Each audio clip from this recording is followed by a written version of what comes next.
All right, Rich Van Tassel back with you, continuing on with our Week 12 game picks. And of course, we are recording audio for Get Live Radio as well. Next up, the New York Giants at 7-3, 2-2 on the road, travel to Cleveland to play the 0-11 Browns. And of course, they are 0-5 at home. Injuries for the visiting Giants: Justin Pugh, guard; Marshall Newhouse, tackle; Brett Jones, center, are all out. Roger Lewis, wide receiver; Jason Pierre-Paul, defensive end, are questionable. For the Cleveland Browns, Robert Griffin III is out. He's on injury reserve. Ed Reynolds, the second defensive back; Tramon Williams, senior cornerback, are questionable. Cody Kessler, quarterback, is out. So that means McCown will get the start for the Cleveland Browns.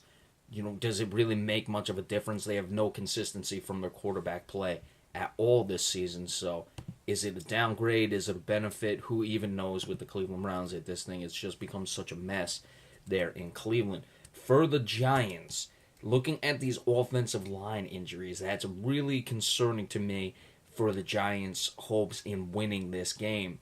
Justin Pugh and Newhouse, two starters, are out. Brett Jones, I'm not sure if he's a starter or a backup, but he is out in this one as well. That could be a difficult situation. We know that the Giants have struggled to run the ball, so it's not going to affect them much there. If they allow Cleveland to get pressure in this game, that means you're not going to be able to get Odell Beckham Jr. going downfield, which could be a hampering situation for the Giants. That's their favorite thing to do on offense. You will, of course, have Joe Hayden following Odell Beckham Jr. for most of the game. Hayden is an above-average cornerback. So there are some situations here where you look at it and say Cleveland may be able to negotiate their way through this. Of course, Cleveland has not yet had their bye week. They're 0-11. I don't expect them to win until after their bye week, if they win at all. Are they an 0-16 team? Certainly they look like it. They can get their win at any time here. I was really liking the Giants until I saw those injuries. I'm still going to stick with the Giants, but those things really concern me in that regard, the offensive line injuries thus far. Like we said, McCown is a veteran quarterback as well. Cody Kessler was a rookie. He was having his struggles. So you're losing Cody Kessler. I don't think you're losing that much. This really becomes interesting. Giants better stay sharp in this one, or it's going to be a really embarrassing loss for them as they try to keep pace with the Cowboys. I expect them to pull away late. They come to their senses. They may get a shot, in the face from Cleveland early on, but the Giants will come around and get the victory in this one. I like it 28-17, but just be aware, like I said, I was really high on the Giants on this one. I said Cleveland wouldn't win until after their bye week, but I noticed those offensive line injuries with McCown getting the start. It could get tricky and could get messy for the Giants in this game, but they will still win the game 28-17. The Los Angeles Rams at 4-6, traveling to New Orleans to play the Saints, who are also 4-6. Rams 3-2 on the road, New Orleans 2-3 at home. Injuries for the visiting Rams: Josh Forrest, linebacker, is on injury reserve. Ethan Westbrook, defensive tackle; Tim Barnes, center, are questionable. For the New Orleans Saints, 4 questionables: Shiloh Kao, safety; Sonoy Clemente, center; Mark Ingram, running back; Tavares Cadet, running back. Daniel Lasco, a running back, is out.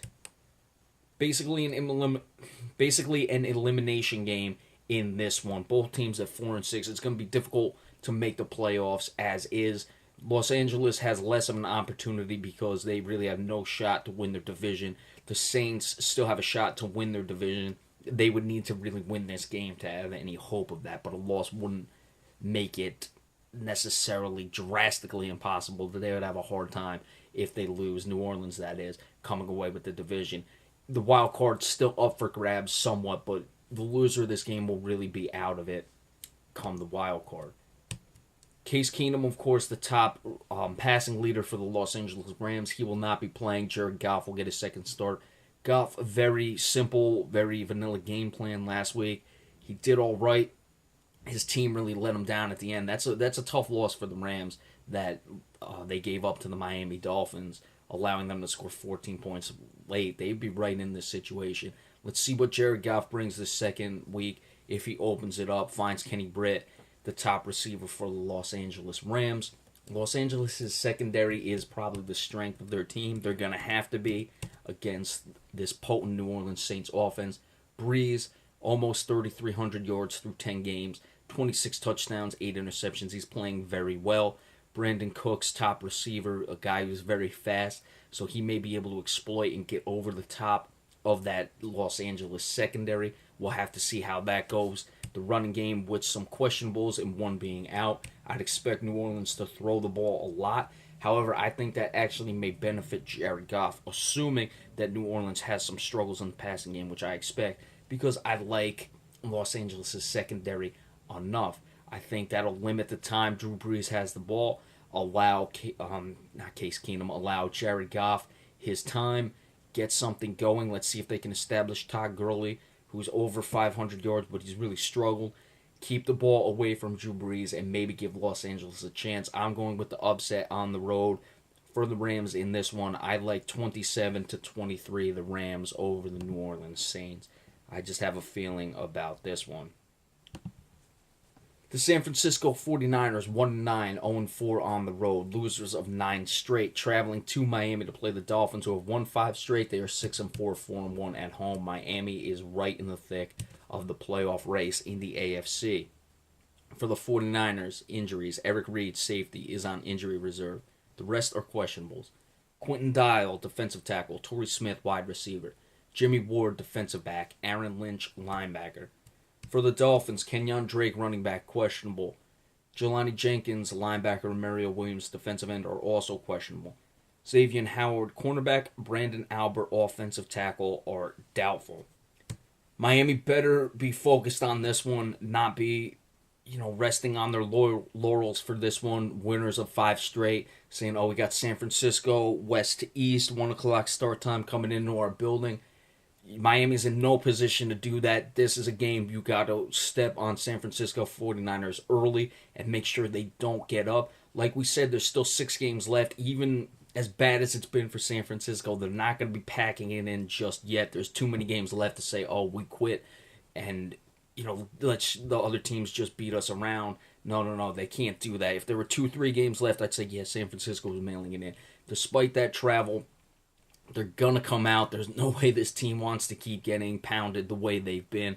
So look for them to do things. If they can get the balance on the offense, San Francisco, they've been able to do some things, make games interesting. Let's see what they do against Miami. If they're able to shut down Jay Ajayi, San Francisco, that is, on the defensive side of the ball, that'll be the most important thing they do.